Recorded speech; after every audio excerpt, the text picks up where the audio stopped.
بسم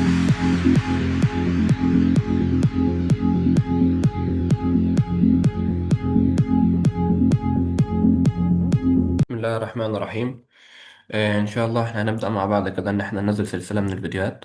هتبقى عبارة عن يعني ملخص كده لكل درس. ممكن تبقى 10 دقايق، ربع ساعة، تلت ساعة، لسه مش عارفين وقت الفيديو هيبقى ازاي. وهنبدأ كده مع بعض دلوقتي على طول بالدرس الأول إن شاء الله. بسم الله الرحمن الرحيم. اللهم اشرح لي صدري ويسر لي أمري واحلل عقدة من لساني يفقه قولي. الدرس الأول كان بعنوان القوة والأسس. هنبدأ كده إن إحنا نيجي نعمل ملخص لأهم الحاجات اللي إحنا أخدناها فيه. دوت مش شرح، ده ملخص. يعني أنت ما كنتش سمعت الشرح كويس وما كنتش فاهم الشرح كويس مش هتعرف تحل. إحنا اتفقنا مع بعض إن أنا مثلا عندي الاتنين دوت رقم، والتلاتة ده رقم. بيحصل ما بين الاتنين والتلاتة مجموعة من العمليات الرياضية: الجمع، الطرح، الضرب مثلا، أي الضرب، والقسم. أو الخط مش هيبقى أحسن حاجة يعني، لأن أنا بكتب على برنامج الخط فيه ضعيف شوية وعلى اللاب. المهم ان احنا عندنا الارقام بيحصل ما بينها مجموعه من العمليات: الجمع، طرح، ضرب، قسم. كذلك بقى ان انا عندي ده رقم، بس الرقم ده غير ده.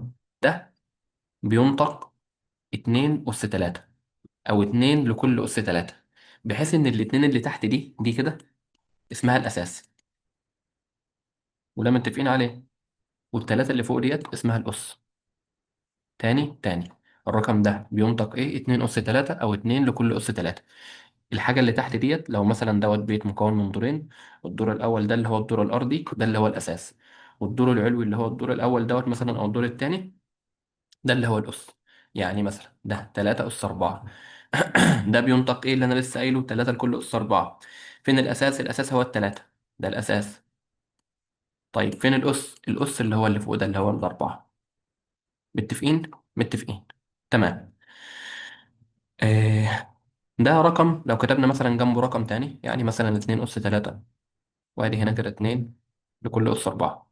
برضه بيحصل ما بينهم مجموعة من العمليات، هم عبارة عن رقمين، تبقى عبارة عن جمع، طرح، ضرب، اسم. تعال نفهم بقى يعني ايه 2 لكل أس 3، واحدة واحدة كده وصلى على النبي. بسم الله الرحمن الرحيم.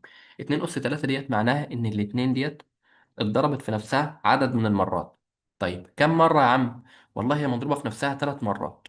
ماشي.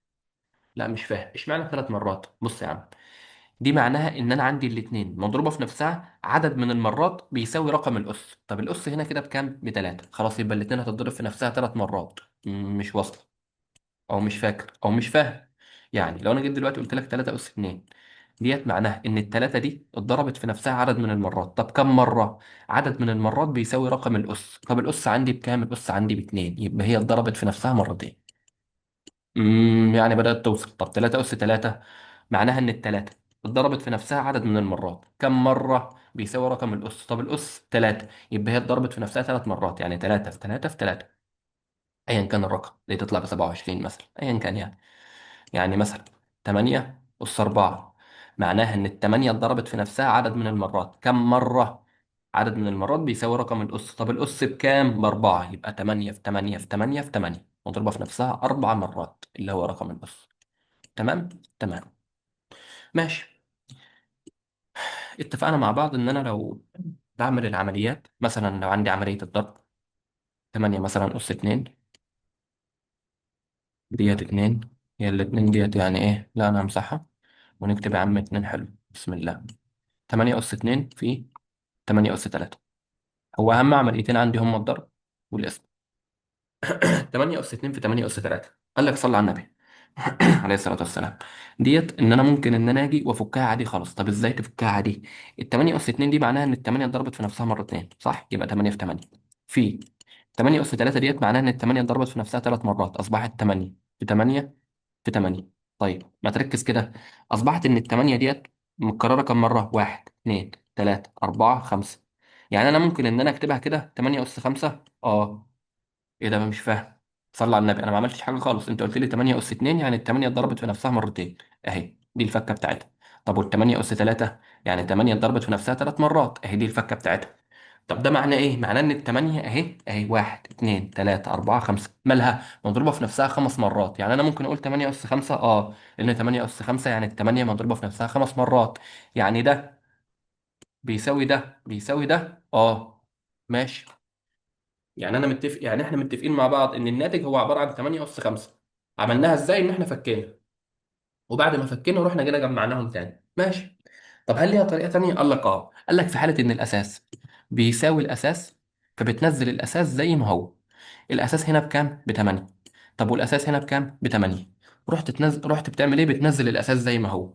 وبعدين بعمل إيه؟ والله العظيم والله لو العملية ديت هنا كده ضرب، فأنا بجمع الأسس 2 زائد 3 5. يعني دي تطلع 8 أس 5، ودي طلعت 8 أس 5، يبقى أنا كده ماشي صح. مش وصل، ماشي. صلى على النبي. 2 أس 3 في 2 أس 4، صلى على النبي يا عم. أساس بيساوي أساس، نزل الأساس زي ما هو. طب عملية ضرب، اجمع اجمع الأسس. 3 زائد 4 7، خلصت. طب في القسمة، والله في القسمة لو الأساس بيساوي الأساس برضو بمسك الأسس ديت وأطرحها. يعني إيه الكلام ده؟ صلى على النبي. لو قلت لك دلوقتي 2 أس 4 على 2 أس 3، أساس بيساوي أساس، نزله زي ما هو. طب العملية دي عملية إيه؟ عملية قسمة، اطرح الأس. 4 ناقص 3 1. 2 أس 1 هي الاتنين. أي عدد في الدنيا مكتوب من غير أس، هو معناه إن هو العدد ده لكل أس واحد. يعني إيه الكلام ده؟ صلى على النبي. دلوقتي لو أنا عندي 3، التلاتة ديت هي 3 أس واحد. طب الأربعة دي هي 4 أس واحد. يعني أنا دلوقتي بعد ما طلعت العملية ديت وطلعت معايا باتنين أس واحد، 2 أس واحد ديت معناها إيه؟ معناها الاتنين. تمام تمام. طيب، يبقى احنا هنا كده عرفنا. بسم الله الرحمن الرحيم. لما انا يبقى عندي اساس بيساوي اساس، بعمل ايه؟ والله لو في عملية الضرب انا بنزل الاساس زي ما هو، ماشي. طب والاسس؟ لا، الاس الاول زائد الاس التاني. طب في عملية القسمة بنزل الاساس زي ما هو. طب والاسس؟ لا، دي في عملية قسمة اهي، ديت قسمة، ديت نقطة. بطرح الاسس ديت من بعض، الاس الاول ناقص الاس التاني.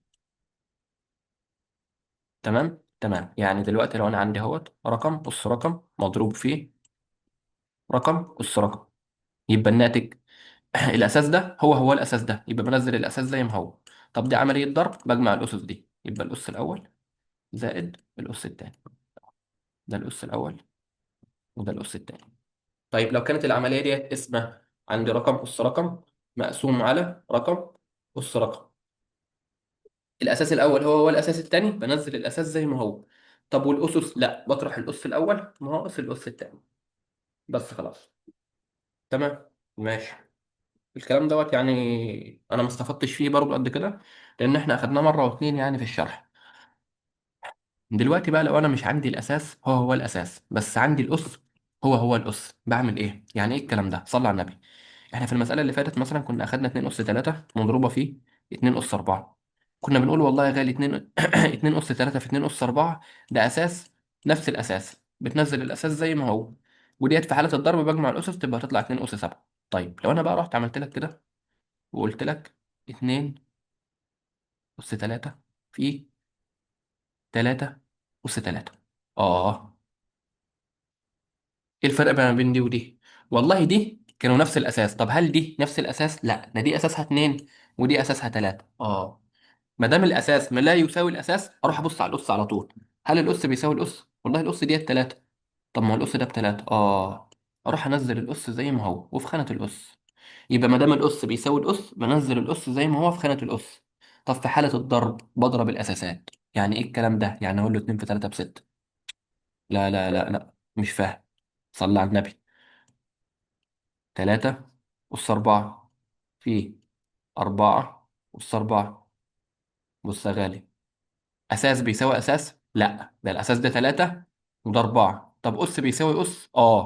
الأس 4 والأس دوت 4، يبقى نزل الأس زي ما هو. العملية ديت ضرب، أضرب الأساسات أضرب الأساسات في بعض. 3 في 4 ب 12، 12 أس 4. تاني، 2 أس 8 في 3 أس 8. اساس بيساوي اساس، لا، اروح ابص على الاس. اس بيساوي اس، اه، الاس بكام؟ ب 8، نزل ال 8 زي ما هي بس في خانه الاس. طب العمليه دي عمليه ايه؟ ضرب، اضرب. اضرب لي الاساسات، 2 في 3 ب 6، يبقى 6 اس 8. ماشي، بدات توضح. طب في الاسم بقى، هي بالظبط، بس بدل ما انت كنت في الحاله دي انا بضرب الاساسات، انا هقسم الاساسات. يعني ايه؟ يعني 4 اس 3 على 2 اس 3. صلى على النبي عليه الصلاه والسلام. اساس بيساوي اساس، لا، ده الاساس ده 4 والاساس ده 2، يعني مش متساويين. اروح ابص على الاس، اس بيساوي اس، اه، ده بتلاتة وده بتلاتة، يبقى نزل الاس زي ما هو. طيب، بعدين العمليه ديت اسمها، بقسم الاساسات على بعض، 4 على 2 فيها الاثنين، يبقى تطلع 2 اس 3. تاني، 8 اس 4 على 2 اس 4. اساس بيساوي اساس، ابدا اسال نفسي، اساس بيساوي اساس، لا، ده الاساس ده 8 والاساس ده 2، يبقى خلاص اروح ابص على الاس، اس بيساوي اس، ده باربعه وده باربعه، يبقى نزل الاس زي ما هو. العمليه ديت اسمها، يبقى انا هقسم الاساسات ديت 8 على 2 فيها الاربعه. يبقى تاني كده نعمل ملخص سريع. صلى على النبي، بسم الله الرحمن الرحيم. لو انا عندي رقم، اس رقم، ورقم تاني، اس رقم، وموجود ما بينهم عمليه ضرب او قسم، ابدا اول حاجه ان انا ابص على ايه؟ ابص على الاساس. والله لو الاساس هو هو الاساس، بنزل الاساس زي ما هو. طيب لو كانت العمليه ديت عمليه ضرب، بمسك الاسس ديت واجمعها مع بعض. طيب لو انا عندي الاساس هو هو الاساس، انزل الاساس زي ما هو. بس لو كانت بقى العمليه ديت عمليه اسمها، امسك الاسس ديت واقوم جاي اطرحها من بعض. ماشي. طب بقى لو الاساس لا يساوي الاساس، اروح ابص على الاس. الاس هو الاس، انزل الاس زي ما هو. طب عملية ضرب، ما دام العملية ديت ضرب، أمسك الأساسات ديت وأقوم جاي رايح أضربها في بعض. طيب لو كان الأس هو هو الأس، أنزل الأس زي ما هو. بس لو كانت بقى عملية قسمة، أمسك الأساسات ديت وأقوم جاي رايح أقسمها على بعض. أتمنى إن المخطط دوت يعني إيه يجي يكون مفهوم. تمام. تمام. في عندي حاجة بقى اسمها الأس الزوجي، والأس الفردي، والأس السالب. بص يا عم، صل على النبي. تعالى نبدأ بالأس السالب لأن هو سهل خالص. الأس السالب دوت بيخليني أعمل حاجة بسيطة خالص، إن أنا بخلي البسط مقام والمقام بسط. يعني بعمل ايه؟ يعني انا بشقلب الرقم. يعني ايه برضو؟ يعني انا بجيب المعكوس الضربي. ثلاث حاجات اهو. اما بتشقلب الرقم اللي هي بتخلي البسط مقام والمقام بسط، اللي هي بتجيب المعكوس الضربي. يعني ايه الكلام ده؟ صلى على النبي. دلوقتي لو انا قلت لك 2 لكل اس سالب واحد، ديت معناها ايه؟ امم والله بص، ده كده اس سالب صح. الاس السالب بيعمل ايه؟ بيخلي لي ان انا اجي اشقلب الرقم. طب قبل ما تشقلب الرقم، ممكن ان انا اخليها كده. المسألة بتاعتي تبقى عبارة كده عن كده، تبقى 2 على واحد لكل أس سالب واحد. إيه بقى اللي أنت جيت وعملته ده؟ ما عملتش أي حاجة، أنت جيت وقلت لي لكل أس سالب واحد أهي ديت سالب واحد، ديت سالب واحد. نزلت السالب واحد زي ما هو في خانة الأس. طب والاتنين ديت أنا غيرت الاتنين، خليتها 2 على واحد. هل دي تتغير عن دي؟ في فرق ما بينها وما بين دي؟ لا، ما هي 2 على واحد هي الاتنين. حلو الكلام. بس أنا جيت وعملت إيه؟ أنا خليتها تبقى في صورة بسط ومقام. الأس السالب ده بيخليني أعمل إيه بقى؟ بيخليني أجيب البسط مقام والمقام بسط، يعني بيخليني أشقلب. اقلب الكسر ده، 2 على واحد لما تيجي تقلبه يصبح واحد على الاتنين، والأس دوت ينزل زي ما هو بس أس موجب. طب ليه مش هنزله سالب؟ ليه؟ لا، لأن أنت استخدمت السالب ده خلاص في إنك أنت عملت إيه بقى؟ إن أنت مسكت الرقم اللي عندك اللي هو عبارة عن بسط ومقام، شقلبته خليت البسط مقام والمقام بسط. تاني، دلوقتي لو أنا عندي مثلا 4 لكل أس سالب 3، ماشي. والله 4 لكل أس سالب 3 ديت أنا ممكن إن أنا أجي أخليها 4 على واحد لكل أس سالب 3. طيب صح، هي دي. الأس السالب ده بيخليني أعمل إيه؟ بيخليني إن أنا أجي أشقلب، أخلي البسط مقام والمقام بسط، فتصبح واحد على الأربعة لكل أس 3. تمام. تمام. وفي الحالة ديت بقى أنا بعمل إيه؟ بوزع الأس دوت على البسط وبوزعه على المقام. يعني إيه الكلام ده؟ يعني ربع لكل أس 3 بتساوي واحد لكل أس 3 على 4 لكل أس 3. واحد لكل أس 3 بواحد، 4 لكل أس 3 اعملها على الآلة تطلع لك ديت ب 64. فيعني ديت بيساوي مثلا واحد على 64. ايا كان يعني الرقم اللي هيعمله لك الرقم اللي بيطلع لك ان انا اطلعه على الاله. بس هي الفكره كلها ان انا عندي الاس دوت بيتوزع على البسط وبيتوزع على المقام. تمام تمام، يبقى احنا كده فهمنا ان الاس السالب بيشقلب المساله، بيخلي البسط مقام والمقام بسط، يعني بيخليني اجيب المعكوس الضربي. ماشي، يعني انا دلوقتي لو جيت قلت لك 2 على 3 لكل اس سالب 2 ديت معناها ايه؟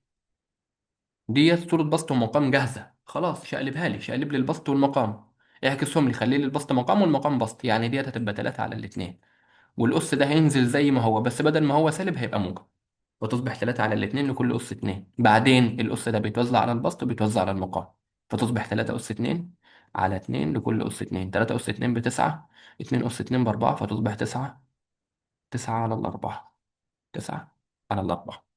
ماشي، يبقى ادي دوت هنا كده الاس السالب، خلصنا منه. ادخل دلوقتي على ايه بقى؟ ادخل دلوقتي على الاس الزوجي والاس الفردي. دلوقتي لو انا جيت وكتبت لك سالب 2 لكل اس 4، وسالب 2 لكل اس 4، ومثلا سالب 2 لكل اس 3، وايه تاني؟ لو رحنا مثلا جينا عملنا كده وخليناها سالب 2 لكل اس 3، ايه الفرق؟ صلى على النبي يا عم. بسم الله الرحمن الرحيم. تعالى نبدأ من اللي تحت خالص. سالب 2، خلينا كده، سالب 2 لكل اس 3 اللي تحت ديت. بص بقى، الاس دوت كده ما دام في اقواس، معناها ان الاس دوت متوزع على الرقم باشاره. يعني ايه؟ يعني معناها ان الاس دوت متوزع على سالب 2 كلها، مش متوزع على الاتنين بس. ايوه برضو، يعني ايه؟ يعني انا دلوقتي هضرب السالب 2 في نفسها 3 مرات، هقول سالب 2 في سالب 2 في سالب 2، تطلع لي بسالب 8. مش فاهم. الاس دوت متوزع هنا كده في الحاله دي على على ايه؟ على الرقم بس ولا على الرقم باشارته؟ على الرقم بإشارته. خلاص، الرقم ده اسمه ايه؟ اسمه سالب 2. يبقى اضرب لي السالب 2 في نفسها عدد من المرات، بيساوي ايه؟ بيساوي رقم الأس. فاكر لما كنا بنقول مثلا 2 أس 3، كنت بتقول لي ان ديت الاتنين مضروبة في نفسها عدد من المرات بيساوي رقم الأس، فبتقول لي 2 في 2 في 2. دي نفس الكلام، هتقول لي سالب 2 في سالب 2 في سالب 2، يطلع لك سالب 8. طيب، دي بقى لا، دي الأس موجود بس على الاتنين، مش موجود على السالب 2. يعني ايه؟ يعني انا هنزل السالب زي ما هو، وهفتح قوس كده مع نفسي كده بالراحه، وهقول له ان ديت انا نزلت السالب زي ما هو، متبقي لي ايه؟ متبقي لي 2 اس 3. اه، طب ما هي 2 اس 3 ديت معناها ايه؟ هنزل السالب زي ما هو تاني، 2 اس 3 معناها 2 في 2 في 2. القوس اللي انا هنزل السالب تاني، والقوس اللي جوه دوت 2 في 2 ب 4، 4 في 2 ب 8، فهتصبح سالب 8. ايه ده؟ طب ما دي سالب 8 ودي سالب 8، يعني دي مفيش فيها فرق عندي؟ لا فيها فرق، وفيها فرق كبير قوي. يا عم ما هي دي سالب 8 ودي سالب 8، مفيش فيها فرق يا عم. لا فيها فرق. طب الفرق فين؟ الفرق ده الأس دوت فردي، فمش هيفرق معايا، لكن الأس ده زوجي هيفرق معايا. وهوريك هيفرق ازاي. تعالى بقى كده نيجي نحل دي بنفس المنطق. تعالى يا عم نحل اللي فوق، اللي فوق ممكن تبقى أسهل شوية. والله ديت سالب 2 لكل أس 4. طب الأس دوت متوزع فين؟ على الرقم ككل ولا يعني الرقم بإشارته ولا على الرقم بس؟ لا ده متوزع على الرقم بإشارته. حلو، يعني انا هعمل ايه؟ يعني انا هنزل السالب 2 ديت واضربها في نفسها عدد من المرات بيساوي رقم الاس. يعني انا هضرب السالب 2 في نفسها 4 مرات. طب ليه سالب 2 مش الاتنين بس؟ لان الاس دوت موجود على السالب 2 كلها. يبقى اقول سالب 2 في سالب 2 في سالب 2 في سالب 2، تطلع لك ديت بموجب 16. ماشي. طب اللي تحت بقى، ده اللي تحت انت قلت لي انت هتنزل السالب زي ما هو، متبقي لي مين؟ متبقي لي 2 لكل اس 4. تمام. بعدين بنزل السالب زي ما هو، واتنين لكل أس أربعة ديت معناها 2 في 2 في 2 في 2. أنزل السالب تاني زي ما هو، 2 في 2 ب4، 4 في 2 ب8، 8 في 2 ب16، فتصبح سالب 16. يعني دي سالب 16 وديت موجب 16. عرفت بقى إن في فرق؟ أيوه. طب إمتى بقى بيحصل الفرق؟ الفرق بيحصل لما عندي الأس بيتغير من الفردي للزوجي. يعني إيه الكلام ده؟ لما أنا يبقى عندي الأس فردي، ما بيبقاش في مش بيبقى في فرق. يعني ايه؟ يعني سالب 2 اس 3 كده هيها سالب 2 لكل اس 3. ده هو ده، هما الاثنين واحد. دي سالب 8 ودي سالب 8. طب لو كان الاس زوجي؟ لا بقى، لو الاس زوجي الدنيا دي بتتغير تماما. يعني ايه؟ يعني سالب 2 لكل اس 4 لا تساوي سالب 2 لكل اس 4. ايه ده؟ دي بسالب 16. وشرحنا ليه؟ لو مش فاهم بقى ارجع بالفيديو. طب ديت لا، دي بموجب 16، وشرحنا ليه. مش فاهم برضو ارجع بالفيديو، وقلنا ان ديت القص هنا هيتوزع على الرقم ككل. فالسالب 2 ديت هي اللي بتتضرب في نفسها 4 مرات، لكن دي لا، ده الاتنين بتتضرب في نفسها 4 مرات بعدين بتتضرب في السالب اللي بره. وخد بالك، خد بالك بقى من دي النقطة ديت. يعني لو انت عايز تيجي تفهمها صلي على النبي.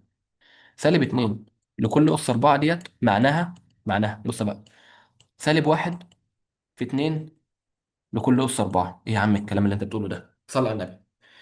سالب 1 في 2 بكام؟ بسالب 2. والاس 4 اهو هينزل زي ما هو. ايه ده؟ يعني ده طلع لي ده. اه طب ما هي دي هي دي صح. اه يبقى اذا ده بيساوي ده. ايوه. يبقى سالب 2 لكل اس 4 معناها سالب 1 في 2 لكل اس 4. تمام. بعدين برضو عايز توصل لايه؟ الاس ده في حاله الضرب بيتوزع زي كانت في حاله القسمه. في حاله القسمه لما كان بسط ومقام كنا وزعناه. ده برضو هيجي هيتوزع ازاي؟ هيبقى عباره عن سالب 1 لكل أس 4 مضروبة في 2 لكل أس 4. طب سالب 1 لكل أس 4 ديت لو جيت عملتها على الآلة هتطلع لك بواحد. أو تعملها أنت بدماغك، سالب 1 في سالب 1 في سالب 1 في سالب 1 هتطلع لك برضه بواحد. في 2 لكل أس 4 ب 16.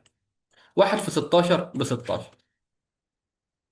طيب لو أنا جيت بقى دلوقتي وعملت سالب 2 لكل أس 4 ديت معناها إيه؟ معناها سالب 1 في 2 لكل أس 4. يعني دي بتساوي سالب 1 في 2 لكل أس 4 اللي هي ب 16. يعني دي بتساوي سالب 16. طيب، طب ما تيجي نطبقها كده على الأس الفردي. سالب 2 لكل أس 3 وسالب 2 لكل أس 3. سالب 2 لكل أس 3 ديت معناها سالب 1 في 2 لكل أس 3. يعني ديت سالب 1 في 2 لكل أس 3 ب 8 بسالب 8. طب واللي تحت، اللي تحت ديت معناها سالب 1 في 2 لكل أس 3. لأن السالب 2 ديت هي عبارة عن سالب 1 في 2. طب وفي حالة الضرب أنا هبدأ إن أنا أجي وأوزع الأس، وهتصبح سالب 1 لكل أس 3 في 2 لكل أس 3. سالب 1 لكل أس 3 بسالب 1. 2 لكل أس 3 ب 8. سالب 1 في 8 بسالب 8. تمام. تمام، أتمنى إن هي تكون مفهومة. يعني ديت حاجة إيه إضافية عشان إن أنا أجي أفهمك ليه الكلام ده بيساوي كده يعني. تمام. في عندي حاجة كمان، وهي أي حاجة أس صفر، وصفر أس أي حاجة، واحد أس أي حاجة، والمحايد الضربي والمعكوس الضربي والكلام ده. بص بقى، أي رقم أس صفر، أو أي رقم أس صفر بيساوي واحد ما عدا الصفر. صفر أس صفر هي كمية غير معرفة. هيطلع لك حاجة كده على الآلة اسمها ماس ايرور.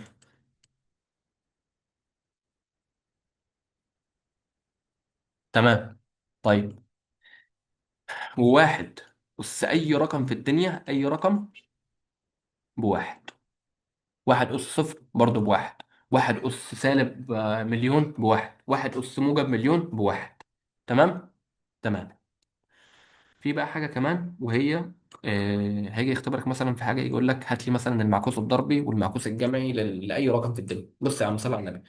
لما يجي يقول لك عايز المعكوس الجمعي مثلا لعدد اسمه 2 لكل أس 4، ولو عايز المعكوس الجمعي لسالب 2 لكل أس 4، ابدأ شوف العدد ده. العدد دوت موجب ولا سالب؟ موجب. طب ازاي؟ والله الأس دوت موجب. الأس ده أنا آسف فردي، فما دام الأس دوت فردي فهو يجي يتوزع هنا كده.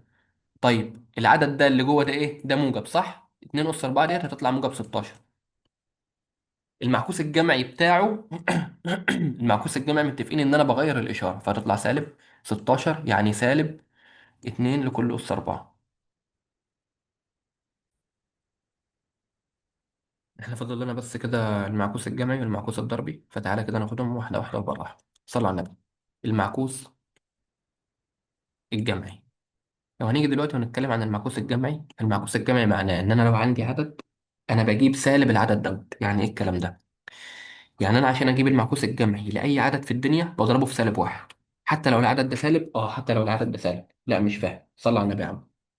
لو قلت لك دلوقتي هات المعكوس الجمعي للواحد، لما تجيب المعكوس الجمعي للواحد انت جيت وقلت لي ان انا بعمل ايه؟ بقوم جاي ضربه في سالب واحد. خلاص امسك الواحد اضربه في سالب واحد. واحد في سالب واحد بسالب واحد. اه تصدق إن المعكوس الجمعي فعلا للواحد هو سالب واحد. ماشي. يبقى انا عشان اجيب المعكوس الجمعي لاي عدد بضربه في سالب واحد، او بقوم جاي حاطط جنبه اشاره كده سالبه كده بس وخلاص. يعني مثلا لو عايز اجيب المعكوس الجمعي للاتنين حط جنبها اشاره سالب كده. طيب روح هات لي المعكوس الجمعي للسالب واحد. والله انت قلت لي عشان اجيب المعكوس الجمعي لاي عدد بنزل العدد زي ما هو واقوم جاي رايح ضربه في سالب واحد. سالب واحد في سالب واحد بموجب واحد. اه فعلا ان المعكوس الجمعي للسالب واحد هو الموجب واحد، او ان انا عندي العدد اللي هو سالب واحد ده اقوم جاي رايح وحاطط جنبه اشاره سالب كده. طب ما ديت اصبحت سالب سالب واحد، طب ما هي سالب في سالب بموجب، يبقى ديت اصبحت ايه؟ موجب واحد يعني بواحد. تمام تمام. يبقى المعكوس الجمعي هو ان انا بحط اشاره سالب جنب العدد ده. ماشي. وخليك عارف ان انا عندي العدد زائد معكوسه الجمعي بيساوي صفر، اللي هو المحايد الجمعي. مش فاهم؟ صلى على النبي يا عم. انت دلوقتي قلت لي ان المعكوس الجمعي للواحد بسالب واحد، صح؟ صح. اجمع كده العددين دول مع بعض، اجمع لي كده الواحد والسالب واحد. واحد زائد سالب واحد بصفر. اه يبقى العدد زائد معكوسه الجمعي بالمحايد الجمعي اللي هو بصفر. طب انا هستفاد الكلام ده في ايه؟ بس خليك معايا بس كده واشتري مني وانا هاجي افهمك. تعالى بقى ان احنا نيجي نطبق الكلام ده على عدد مثلا زي، بسم الله الرحمن الرحيم، لو قلت لك سالب 2 لكل اس 4، وسالب، او خلينا نيجي نقول مثلا بسم الله سالب 2 لكل اس 4. قلت لك انا عايز المعكوس الجمعي للعدد ده والمعكوس الجمعي للعدد ده. صلى على النبي. العدد دوت هل هو عدد موجب ولا عدد سالب؟ اللي فوق ده، فكر كده وبالراحه وصل على النبي. العدد ده كده هل هو موجب ولا هو سالب؟ والله واحد جه قال لي والله يا هندسه في اشاره سالب هنا كده معناه كده ان العدد دوت سالب. هقول لك لا، يبقى انت كده ما فهمتش اللي احنا قلناه من الاول. اللي احنا قلناه الأس دوت زوجي، صح صح، والأس دوت متوزع على الرقم ككل، يعني الرقم بإشارته، صح صح. يعني ده معناه إن السالب اتنين اتضرب في بعض أربع مرات، صح صح. طب ديت هتطلع لي إيه؟ هتطلع لي بموجب 16. أيا كان الرقم اللي جاي يطلع، بس أنا عايز أعرف هو موجب ولا سالب. موجب، صح؟ أه. يبقى الرقم ده إيه؟ الرقم دوت رقم موجب. يبقى المعكوس الجمعي بتاعه عبارة عن إيه؟ عبارة عن رقم سالب. صح صح. طب سالب إيه؟ سالب الرقم ده، فهتبقى سالب سالب 2 لكل أس 4. طب ممكن إن هو يجي يكتبها لي بصورة تانية، يكتبها لك كده سالب 2 لكل أس 4. ما هو ده كده رقم سالب، لكن ده رقم موجب. لما تيجي تجمع العددين دول مع بعض هيطلع لك بصفر. وهنا بقى بتيجي تكمن الخاصية اللي أنا كنت لسه جاي وقايلها لك، إن العدد زائد معكوس الجمع بيساوي صفر. بعد ما تجيب الرقم اللي أنت جيت وقلت عليه المعكوس الجمعي اللي هو دوت، اجمعه على العدد الأصلي اللي هو مديهولي. يعني إيه الكلام ده؟ هو دلوقتي مديني عدد في المسألة اللي هو دوت سالب 2 لكل أس 4. أنا رحت جبت المعكوس الجمعي بتاعه طلع مثلا بده، اللي هو سالب 2 لكل أس 4. اجمعهم على بعض، لو طلع الناتج بيساوي صفر يبقى أنا كده ماشي صح. طب لو لا يساوي صفر يبقى أنا كده ماشي غلط. تمام تمام. طيب تعالى بقى ناخد العدد اللي تحت ده. العدد دوت موجب ولا سالب؟ بالراحة وفكر وصلى على النبي. والله هندسة العدد ده هو اللي فوق، وأنت قلت لي إن العدد دوت موجب. أقول لك لا، غلط حيوان. ليه بقى؟ العدد ده ازاي هو اللي فوق؟ الأس هنا متوزع على الرقم بس ولا الرقم بإشارته؟ لا، ده متوزع على الرقم بس. خلاص يبقى الإشارة دي هتنزل زي ما هي، وأبدأ بقى إن أنا أجي أفك الرقم ده، فهتطلع سالب 16. يعني العدد ده سالب، يبقى المعكوس الجمعي بتاعه عدد موجب، صح؟ صح. يعني موجب كام؟ موجب 16. موجب 16 دي ممكن بقى يمثلها لي بأي صورة بقى، ممكن مثلا يخليها لي كده. يعني ممكن نخليها لي كده اللي هي سالب 2 لكل أس 4، وأنا عارف إن ديت هي موجب 16. بعد ما بجيب العدد اللي هو دوت اللي هو المعكوس الجمعي بتاعه أجمعهم على بعض، طلع إن الناتج عندي بصفر يبقى أنا ماشي صح. طب طلع لا يساوي صفر يبقى أنا ماشي غلط. اعملها على الآلة وبإذن الله هتطلع صح يعني. طيب المعكوس الضربي. المعكوس الضربي هو إن أنا بشقلب العدد. يعني إيه؟ يعني دلوقتي إن أنا قلت لك التلاتة هات لي المعكوس الضربي ليها، قلت لي بتلت. طب التلت المعكوس الضربي ليه؟ هتقول لي بتلاتة. عملت ايه؟ شقلبت العدد، خليت البسط مقام والمقام بسط، وانا عارف ان التلاتة دي هي عبارة عن تلاتة على واحد، فانا جبت التلاتة تحت والواحد فوق، فاصبح واحد على التلاتة. طب والتلت انا قمت جبت الواحد تحت والتلاتة فوق، فاصبحت تلاتة على واحد اللي هي 3. تمام. نفس الكلام في الفكرة في العدد والأس بتاعه. بس قبلها بس كده عايز أقول لك حاجة، خليك عارف إن العدد فيه معكوسه الضربي بيساوي واحد. واحد ده اللي هو إيه؟ اللي هو المحايد. تاني، العدد مضروب فيه معكوسه الضربي بيساوي واحد. يعني إيه؟ يعني أنا دلوقتي لو قلت لك هات لي التلاتة، قلت لك هات لي المعكوس الضربي بتاعها، فأنت رحت قلت لي تلت. طيب، اضربهم لي كده في بعض. تلاتة في لحظة، أنا آسف بس بسم الله. اضرب لي كده بقى العددين دول في بعض، 3 في تلت بواحد. يعني العدد في معكوسه الضربي يطلع لك المحايد الضربي اللي هو بواحد. طيب لو عندي العدد اسمه تلت، قلت لك روح هات لي المعكوس الضربي بتاعه، قلت لي بتلاتة، لان انا هاجي اقلبه. طب اضرب لي العددين دول كده في بعض، تلت في 3 بواحد. يعني العدد في معكوسه الضربي يديني المحايد الضربي اللي هو بواحد. هتفيدني بايه؟ هقول لك هتفيدني بايه. لو انا دلوقتي قلت لك 2 اس 4، هات لي المعكوس الضربي بتاعها. المعكوس الضربي انا بمسك الاساس اللي تحت دوت واقلبه. يعني ايه؟ يعني انا ممكن مثلا اكتب الاثنين ديت هي عباره عن 2 على 1، صح؟ تمام. لكل اس 4. عشان اجيب بقى المعكوس الضربي بتاعها بعمل ايه؟ بشقلب ايه؟ بشقلب الاساس. يعني ايه بشقلب الاساس؟ يعني اخلي البسط مقام ديت واحده، اخلي البسط مقام، يعني بص نكتب عدل اهي، دي واحد. اخلي البسط مقام والمقام بسط، خلاص يا عم، فديت هتصبح ايه؟ واحد على الاثنين لكل اس ربع. تمام. طب لو قلت لك 2 لكل أس سالب 4، هات لي المعكوس الضربي بتاعها. ماشي، والله أنا هحول الاتنين ديت الاتنين على واحد زي ما أنت ما بتعمل، لكل أس سالب 4 زي ما هي. ماشي، ده العدد بتاعي، أنا لسه ما عملتش فيه أي حاجة. طيب والأس السالب ده هندسة أنت جيت وقلت لي إن أنا هتشقلب إيه؟ هتشقلب أخلي البسط مقام والمقام بسط. ماشي، فيصبح واحد على الاتنين لكل أس 4. يا عم أنا معاك تمام. فأنت صفيت العدد دوت لده، صح؟ قشطة. عشان بقى أروح أجيب المعكوس الضربي بتاعه بعمل إيه؟ بتشقلب. يعني ايه بشقلب؟ يعني بخلي البسط مقام والمقام بسط. يعني انا هشقلب دي فهتصبح 2 على واحد بكل اس 4. تاني، ايه اللي انت جيت وعملته بقى؟ انا اتلخبطت. صلى على النبي، العدد كان بيقول لي 2 لكل اس سالب 4. قلت لك هات لي المعكوس الضربي بتاعه، انت رحت قلت لي ان الاتنين ديت معناها 2 على واحد لكل اس سالب 4. قلت لك صح. بعدين هتعمل ايه؟ قلت لي ان الاس السالب ده انت متفق معايا ان انا بشقلب العدد، يعني بخلي البسط مقام والمقام بسط، صح؟ قلت لك ماشي يا عم، انا فعلا طلعت ديت من بق. يبقى هتطلع واحد على اتنين لكل أس أربعة. أنت بقى عايز إيه؟ أنا صفيت لك العدد ده لده. ماشي، أنا يا عم عايز المعكوس الضربي. خلاص يا عم، المعكوس الضربي هشقلب إيه يا ابني؟ هشقلب الأساس. يعني إيه يا ابني هتشقلب الأساس؟ يا هندسة ده الأساس بقى، ركز معايا. فأنا هاجي هشقلبه وأخلي البسط مقام والمقام بسط، فتصبح اتنين على واحد لكل أس أربعة. صدق. صدق صح؟ لا صح. بص بقى، لما تيجي تجيب المعكوس الضربي لأي حاجة في الدنيا، لأي عدد أس عدد، هتلاقي نفسك بتعمل حاجة بسيطة خالص. شايف الأس؟ اه هتلاقي نفسك ان انت بتضرب الاس دوت في سالب واحد. ايه ده؟ بص بقى، مش دي انت جيت قلت لي ان الناتج في الاخر طلع باتنين لكل اس اربعه، صح؟ اللي هي 2 على واحد لكل اس اربعه، اللي هي 2 لكل اس اربعه، صح؟ ماشي. طب العدد كان فين؟ والله كان ده العدد، صح؟ وده معكوسه الضربي، صح؟ اضرب كده الاس دوت في سالب واحد، يبقى سالب 4 في سالب واحد باربعه، طلعت باتنين اس اربعه. تصدق يا عم انا تهت منك، انت توهتني. صلى على النبي، لو انا دلوقتي جيت قلت لك عايز المعكوس الضربي للعدد 2 اس 3، والله 2 أس 3 ديت أنا يا عم هعملها 2 على واحد لكل أس 3. المعكوس الضربي بقى إن أنا هاجي هشقلب، أخلي البسط مقام والمقام بسط، فخليها واحد على الاتنين لكل أس 3. ماشي. بس أنت بقى رحت جيت قلت حاجة أنا ما فهمتهاش، قلت لي عشان أجيب المعكوس الضربي أروح أضرب الأس دوت في سالب واحد. طب ما أنا لو ضربت الأس ده في سالب واحد يبقى هضرب التلاتة في سالب واحد فتطلع سالب 3.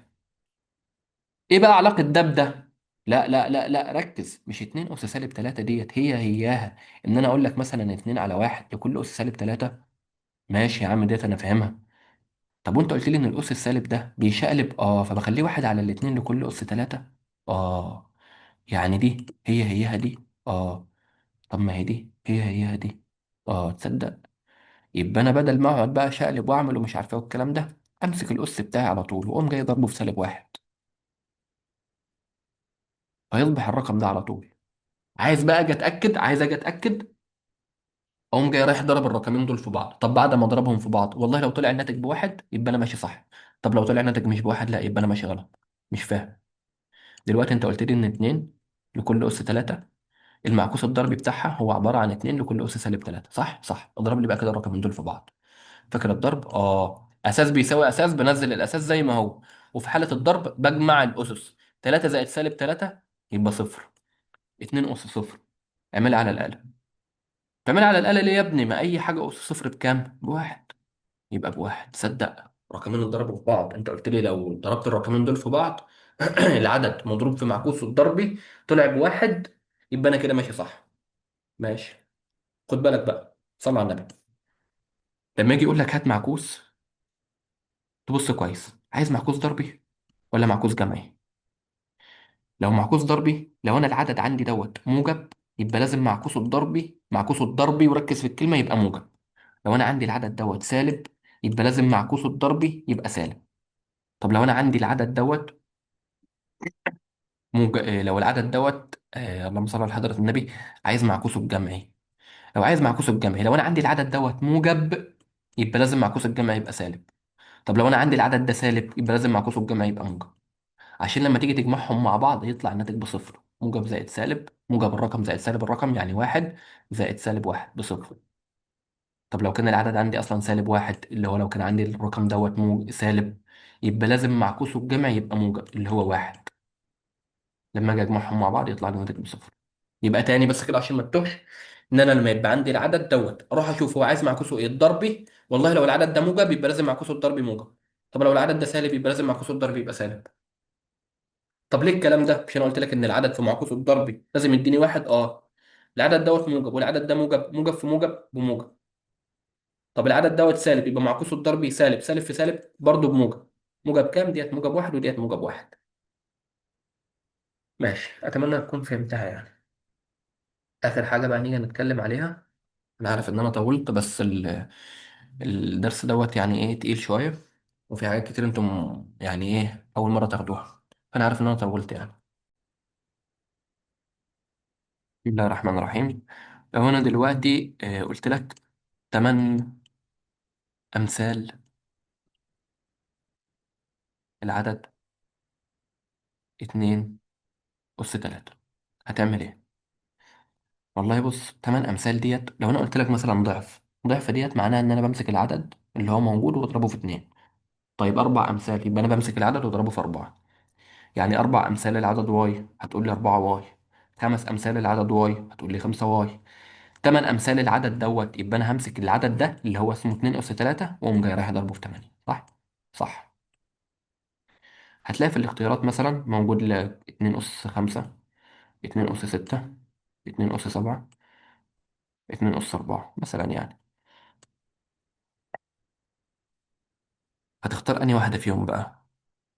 والله بص، انت ممكن تيجي تقول لي ايه، والله يا هندسة بص انا هفك 2 اس 3 ديت ب 8، واضرب 8 في 8 تطلع ب 64. واقعد مثلا ان انا اجي اجرب الاختيارات ديت واشوف ال 64 انهي واحده منهم، واقوم جاي مختارها وخلاص كده شكرا. ال 64 هتلاقيها بتساوي 2 اس 6. وانا كده كده خلاص ايه خلصت. هقول لك صح، واللي انت جيت وقلته دوت صح. بس انا عندي طريقه تانية. انت بتقول لي دلوقتي 8 امثال 2 اس 3، متفق معايا ان 8 امثال يبقى انا همسك العدد ده اضربه في 8. صح صح. بص بقى، انا هعمل تحويله بسيطه خالص، صلي على النبي. انا لو مسكت ال 8 ديت وخليتها 2 اس 3، هتقول لي حاجه؟ تاني، انا همسك ال 8 ديت واحولها ل 2 اس 3، فيها حاجه؟ لا. لأن 2 أس 3 هي عبارة عن 2 في 2 في 2، 2 في 2 ب4، 4 في 2 ب8. تصدق صح. يعني التمانية بيساوي 2 أس 3. وهفهمك دلوقتي بتيجي منين، بس خليك معايا. أنا دلوقتي حولت التمانية ل 2 أس 3، فيها حاجة؟ لا. وهروح أنزل العدد اللي أنت بتقول لي عليه عادي خالص، 2 أس 3. فأصبح عندي إن أنا عندي أساس بيساوي أساس، بنزل الأساس زي ما هو، وديت عملية ضرب. بجمع الأسس دي، 3 زائد 3 6، يبقى 2 أس 6 خلاص. بدل ما تعملها بالطريقة دي، الطريقة ديت هي اللي المفروض انت تمشي بيها. لو قال لك مثلا ضعف العدد 2 أس 3، خلاص يبقى 2 أس 3 في 2. أساس هو هو الأساس، أنزل الأساس زي ما هو، عملية ضرب أجمع الأسس، 3 زائد 1 هتطلع ب4 خلصت. طب لو قال لك نصف العدد 2 أس 3، يبقى هتطلع 2 أس 3 في نص. 2 أس 3، نص العدد 2 أس 3، يعني 2 أس 3 في نص. طب ما هي 2 أس 3 في نص ديت معناها إيه؟ معناها 2 أس 3 على الاتنين، صح؟ 2 أس 3 في 1 ب 2 أس 3 على الاتنين. أصبح عندي أساس بيساوي أساس، أنزل الأساس زي ما هو. طب دي عملية اسم أطرح الأسس 3، ومتفقين إن أي عدد محطوط كده لوحده يبقى الأساس بتاعه واحد، يعني ديت كده أساسها واحد. 3 ناقص واحد باتنين، فتصبح 2 أس 2 يعني بأربعة. حتى تيجي تلاقيها مثلا إن 2 أس 3 ديت بتمانية، 8 على 2 فيها كام؟ فيها الأربعة. أهي. تمام. تمام. طيب، أنت قلت لي دلوقتي إن التمانية بيساوي 2 أس 3، صح؟ صح. جيت منين بقى؟ صلى على النبي. كل التمانية ديت، عشان بقى يجي لك سؤال مثلا يجي يقول لي حلل لي العدد دوت لو عامله الأولية واحنا شرحناه باستفاضة يعني. تمسك التمانية ديت بتحللها. التمانية ديت مثلا هي عبارة عن كام في كام؟ واحد مثلا قال لي 4 في 2، قلت له ماشي صح. الاتنين ده عدد أولي، اكتبه فوق. حلو. الأربعة ده عدد أولي، لا امسك حلله. الأربعة دي عبارة عن كام في كام؟ 2 في 2. الاتنين دي عدد أولي، اكتبها فوق. الاتنين دي عدد أولي، اكتبها فوق. مسافة ما انت بتوصل عند العدد الأولي بتكتبه. في اي حاجه تانية هتتكتب؟ لا. يبقى اصبحت ان التمانية دي عباره عن كام؟ 2 في 2 في 2. طب 2 في 2 في 2 ديت يعني ايه؟ يعني 2 اس 3. مش فاهم؟ صلى على النبي. دلوقتي ال 64، ال 64 ديت معناها كام؟ قلت لك حللها لي لو عاملها الاوليه. واحد قال لي ال 64 دي عباره عن 8 في 8. ماشي، قلت له صح. اول ما توصل عند عدد اولي اكتبه فوق. التمانية دي عدد اولي؟ لا. ابدا بقى ان انا احلل التمانية. التمانية عباره عن كام؟ عباره عن 4 في 2. الاتنين دي عدد اولي، اكتبها على طول. الاربعه دي عدد اولي؟ لا. ابدا ان انا اجي احللها. عباره عن اتنين في اتنين. الاتنين عدد اولي، طب دي اتنين واحده ولا كام اتنين؟ لا، دول اتنين اتنين. الاتنين دي انا كتبتها والاتنين دي كتبتها، متبقي لي الاتنين دي اقوم جاي رايح كاتبها. تمام. التمانية دي عدد اولي؟ لا، هو عباره عن الاربعه في الاتنين. الاتنين دي اولي، اقوم جاي رايح كاتبها. خلصت منها. الاربعه دي اولي؟ لا، حللها. الاتنين في اتنين. الاتنين دي اولي والاتنين دي اولي، اكتب اتنين في اتنين. أصبحوا كام اتنين بقى؟ واحد، اتنين، تلاتة، أربعة، خمسة، ستة. اتنين أس ستة. وفعلا اتنين أس ستة بيساوي 64. تمام. تمام. هناخد بس هناخد بس كده مسألتين إن شاء الله، وبعدين كده خلاص. يعني أنا عارف إن أنا طولت عليكم دوت، ما يعتبرش فيديو مراجعة خلاص، دوت فيديو شرح. رغم إن فيه كمان حاجات إحنا ما قلناهاش يعني. دلوقتي مثلا مسألة زي ديت هبدأ إن أنا أجي أتعامل معاها إزاي؟ بص يا عم صل على النبي، لما يجي لك مسألة زي ديت ابدأ بص على البسط، وحاول إن أنت تيجي تخليه مسألتين. يعني إيه؟ مسألة زي ديت أنا هبدأ إن أنا أتعامل مع البسط على إن هو مسألة لوحدها، والمقام إن هو مسألة لوحدها. يعني إيه الكلام ده؟ صلوا على النبي. الرقمين دول مضروبين في بعض، صح؟ صح. هل الأساس هو الأساس؟ يبقى نزل الأساس زي ما هو. ده الأساس دوت بخمسة، وده بخمسة. الرقم بس عشان اللي مش شايف، ده اسمه خمسة أس تلاتة، وده خمسة لكل أس سالب اتنين. واللي تحت خمسة أس سالب واحد في خمسة لكل أس أربعة. أساس في البسط بقى، أنا دلوقتي شغال على البسط اللي هو ده. اساس هو اساس، انزل الاساس زي ما هو. طيب اس هو الاس؟ لا. انا اسف، اساس هو الاساس، نزلت الاساس زي ما هو. كويس. طب دي عمليه ايه؟ عمليه ضرب. اجمع الاس. 3 زائد سالب 2 هتطلع بواحد. تمام. روح على اللي تحت. انا خلصت خلاص بقى من البسط وخليته 5 اس واحد. تمام. تمام. طيب المقام بقى، المقام الاساس هو الاساس، انزل الاساس زي ما هو. طب دي عمليه ايه؟ عمليه ضرب، صح؟ في عمليه الضرب بجمع الاس. سالب واحد زائد 4 بتلاتة.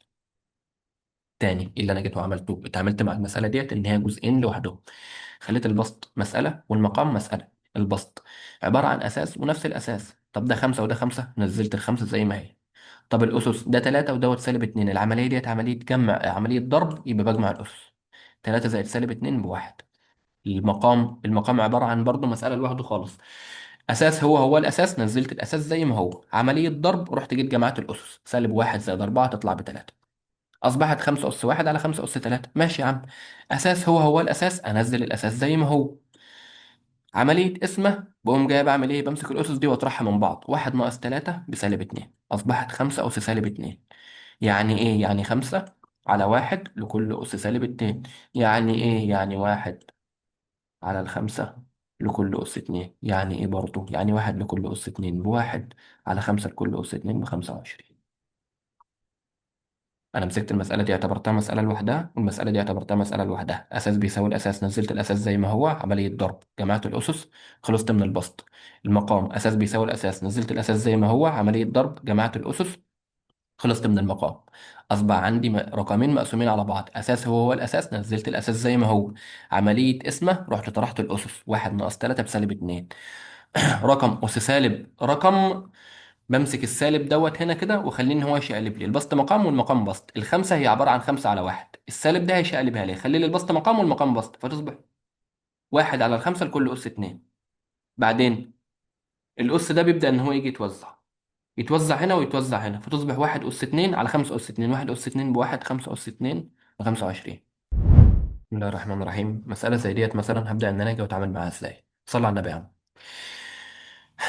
انا قلت لك اتعامل مع البسط ان هو مساله لوحده، والمقام ان هو مساله لوحده. الكلام دوت في المساله دي مش هينفع نهائي. ليه؟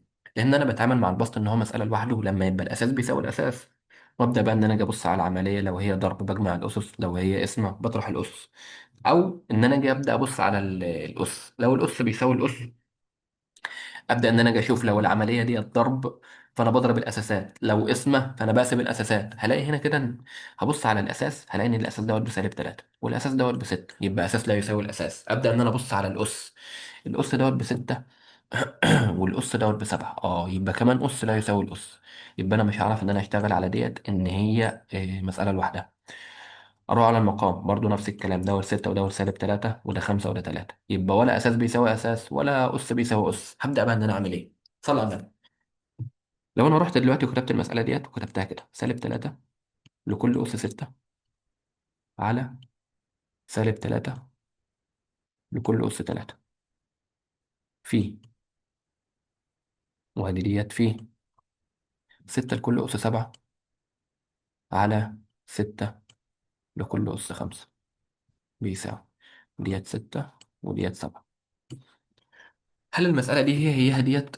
ايه بقى اللي انت جيت وعملته؟ انا مسكت البسط نزلته زي ما هو، سالب 3 لكل اس 6 في 6 لكل اس 7، بس خليت المقام عملت ايه؟ عملت ابدال. مش انا عارف ان الضرب فيه ابدال؟ يعني ايه الكلام ده؟ يعني انا دلوقتي لو قلت لك 2 في 3، مش هياها 3 في 2؟ اه. انا رحت جبت ده هنا وده هنا، يعني ما عملتش اي حاجه، ما عملتش اي حاجه. يبقى دي هياها دي. طب انت عملت كده ليه؟ برضه انا ما استفدتش حاجه. برضه هنا هي الاساس لا يساوي الاساس والاس لا يساوي الاس، ونفس الكلام في المقام. انا برضه مش فاهم انت عملت كده ليه برضه. امم يعني لو ركزت كده برضه ما فيش اي حاجه اتغيرت. لا، ما فيش حاجه اتغيرت. طب صل على النبي بقى. مش انا ممكن اخد كده دول لوحدهم كمساله، ودول لوحدهم كمساله، واروح اضربهم في بعض؟ ايه الكلام ده؟ صلوا على النبي. انا همسك سالب 3 لكل اس 6 وسالب 3 لكل اس 3، دول كانهم مساله لوحدهم اهي. سالب 3 لكل اس 6 كانت في البسط، وسالب 3 لكل اس 3 في المقام. والعمليه دي ضرب صح؟ تمام. فهروح اضربها في البسط والمقام التانيين اللي هم 6 اس 7، وادي هنا كده 6 لكل اس 5. تمام تمام. عملت حاجه غيرت حاجه؟ لا. لان انا لما هاجي اضرب في الضرب انا بضرب البسط في البسط والمقام في المقام، فديت سالب 3 اس 6 لما تتضرب في دي هيطلع لي البسط ده، وراح فين؟ هيطلع البسط ده. ولما اضرب المقامات ديت في بعض هيطلع لي المقام ده. تمام ماشي. طيب ايه بقى اللي انت جيت واستفدته من ديت؟ لا هقول لك استفدت كتير. صلى على النبي. اصبح ان انا المساله ديت كده، دي، انا اسف بقى في الخط اللي حصل دوت. اصبحت المساله ديت كده هي عباره عن بسط ومقام، بس البسط والمقام ليهم نفس الاساس صح؟ اللي هو سالب 3، فبنزل السالب 3 اللي هو الاساس زي ما هو. طب دي عمليه ايه؟ عمليه اسم، بطرح الاسس، 6 ناقص 3 ب 3. تصدق يبقى انا خلصت من دي، وانزل الفي، يبقى انا خلصت من دي كمان. متبقي لي ايه بقى؟ متبقي لي البسط والمقام دول، 6 اس 7 على 6 اس 5. اساس هو الاساس، انزل الاساس زي ما هو. العمليه ديت عمليه اسمه، اطرح الاسس، 7 ناقص 5 2، بس وخلصت. طيب سالب 3 لكل اس 3، والله الاس دوت فردي، فكده كده الرقم دوت هينزل باشارته، الرقم دوت سالب، يبقى هتطلع سالب 3 اس 3 في 6 اس 2، بس وخلاص. كده المساله بتاعتها خلصت. يبقى انا عملت ايه؟ انا في المساله اللي فاتت ديت انا ما عرفتش ان انا اجي اتعامل مع البسط ان هو مساله لوحده، والمقام ان هو مساله لوحده. بس حاولت بقى ان انا اخلي الاساسات المتساويه ديت تبقى تحت بعض. دوت سالب 3 وده سالب 3، خلاص يا عم احطهم كلهم كده مع بعض في مساله لوحدهم واقسمهم على بعض. وده 6 وده 6، حطهم في مساله لوحدهم يا باشا واقسمهم مع بعض. هتعرف تتعامل معاهم؟ هعرف. اساس بيساوي اساس، عمليه اسم هطرح الاسس، خلاص خلصت. وبعدين هقوم جاي ضرب الرقم اللي طلع لي من العمليه ديت في الرقم اللي هيطلع لي من العمليه دي. خلاص خلصت المساله، خلصت المساله. تمام تمام. كده نبقى احنا يعني شرحنا الدرس من الأول تاني. في حاجات احنا ما قلناش.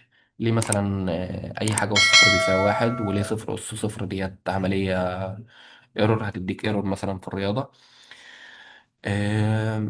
يعني مش عارف، إن شاء الله ممكن الفيديوهات الجاية ممكن نبقى نكمل شرح كده أو تبقى مراجعة، أنا لسه مش عارف. بس يعني إن شاء الله أتمنى إن تبقوا أنتم موفقين كده وتبقوا فاهمين الدرس وبس.